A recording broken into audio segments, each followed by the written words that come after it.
Okay, so I had this Pioneer SX-680 vintage stereo receiver come in from the early 80s. And as you can see, it's mostly stationary on the bench. Unfortunately, the portion of the troubleshooting did not turn out. The memory card in the camera completely filled up and it stopped recording. I didn't realize that until after I went to edit the video. So hopefully you'll understand. Go ahead and take a look at this. Tell me what you think. Thanks for watching. Okay, check this out. A Pioneer SX-680. Look at this thing. They don't make them like this anymore. Look at that. Over here, 3 gang FM tuner, 2 gang AM tuner. Look at the size of that power transformer. This thing is rated at 35 watts per channel. But I see something I do not approve of. Come on, Pioneer. STK power pack ICs? Really right now? You could do so much better. This is obviously a low-end Pioneer receiver. Let's look at the bottom of it. Look at that huge circuit board. Oh my goodness. Up here you can see the tuner. That's where the tuning capacitor is mounted right here. I mean, look at all the work that went into this thing to produce it from the factory. Probably made in Japan. Really nice looking unit. Except for those doggone STK hybrid power pack ICs. Okay, so the customer brought this in saying that one channel is lower than the other channel is. I have it hooked up, it's powered up. Incredibly, the 3 incandescent lights are still in good shape. That tells me this unit has incredibly low hours on it. So I've tuned in a station already. I'm going to turn the volume up just a little bit. So that's the right channel. There's the left channel. There's the right channel.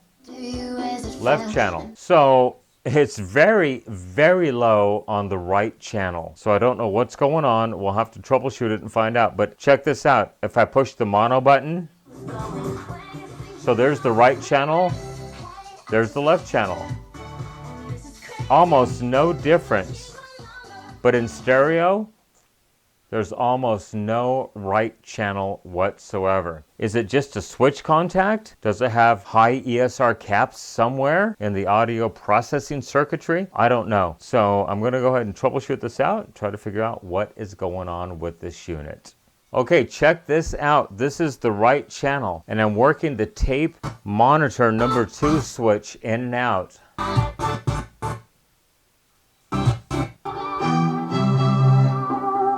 All right, both channels are working. I just had to work that switch. So let's go ahead and give it some deoxit, and we'll clean the volume pot, the bass and treble pots, the speaker switches, and I think this unit's going to be back on the road again. Very, very minimal labor on this thing.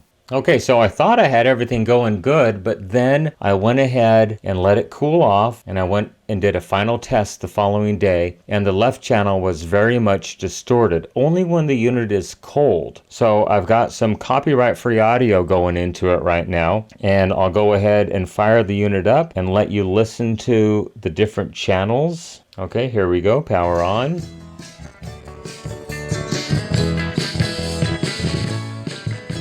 So that's the left channel.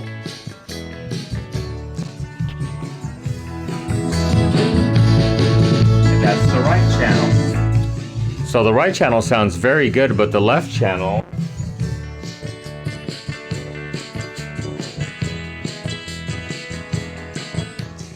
as you can tell, is very distorted, but it's normally only when the unit's cold. And the left channel definitely is much lower volume than the right channel, especially if I turn the loudness off. Listen to this.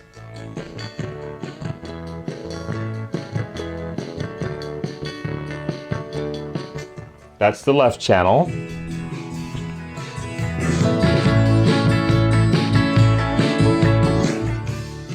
And that's the right channel. What a difference. So I need to find out what's going on with this. If I put it in mono, it definitely sounds better, but there's still a little bit of distortion.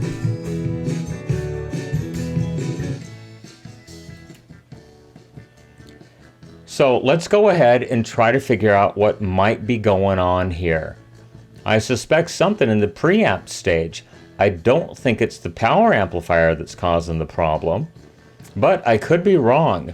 So I'm going to go ahead and let this unit warm up, And then I'm going to just go ahead and hit it with a can of duster. If you just turn the duster upside down, it becomes freeze spray because it just sprays out the liquid refrigerant at that time. You can cool components with the duster, and then you can heat it up with a hot air blower, hair dryer, paint gun, whatever you might have. I have a rework station I can use to heat it up, of course. So let's see if I can figure out what is causing the distorted audio on this. I mean, it sounds absolutely terrible.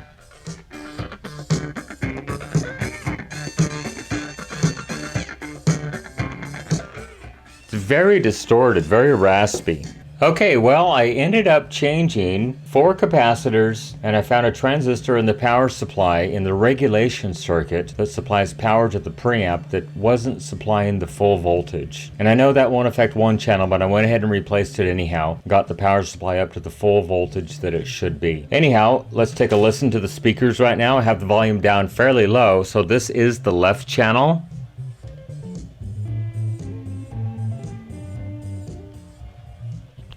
And this is the right channel.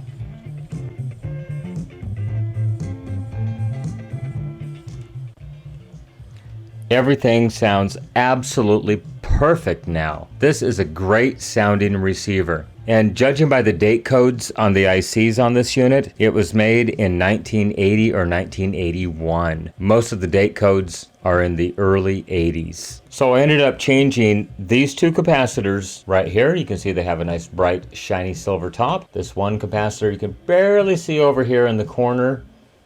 And then under the wires, that one capacitor right there. And I'll show you where these are in the schematic as well. I went ahead and changed both the right and left channels, and it really did help the audio quality on this unit. It's a bright sounding, very crisp audio now. I think the capacitors had just gone bad. Anyhow, I used the freeze spray, and I did heat and cool the capacitors until I found what the problem was. Okay, so here is the schematic diagram for the preamplifier stage. So the capacitors that I replaced, C507 and C508, as well as C511 and C512, they're the input and output coupling capacitors for this preamplifier stage right here. That's where I determined that the problem was. As far as the power supply goes, I found this transistor right here, Q402, had about a 54 volt input, but only about a 36 volt output. It's supposed to be 45 volts. I went ahead and checked it. It checked a little bit leaky. I'm not sure what was going on here, but once I replaced it with a transistor of today, I didn't have an original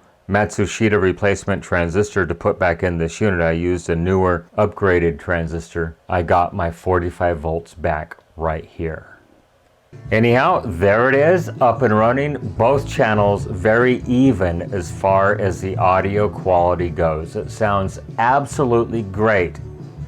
An early 80s receiver, still up and running. Remember, you can follow me on social media, Facebook, Instagram, Twitter at NorCal715. You can email me norcal715videos@gmail.com. Go ahead, leave me a question, a comment, a concern down below. I try to read all the comments and respond when I have time. Remember, with your help, we can try to keep these things out of the landfill, out of the recycle bin, and out of the e-waste facility. Everybody, I really appreciate it if you go down there and like this video and subscribe to my channel. It really does help my channel grow.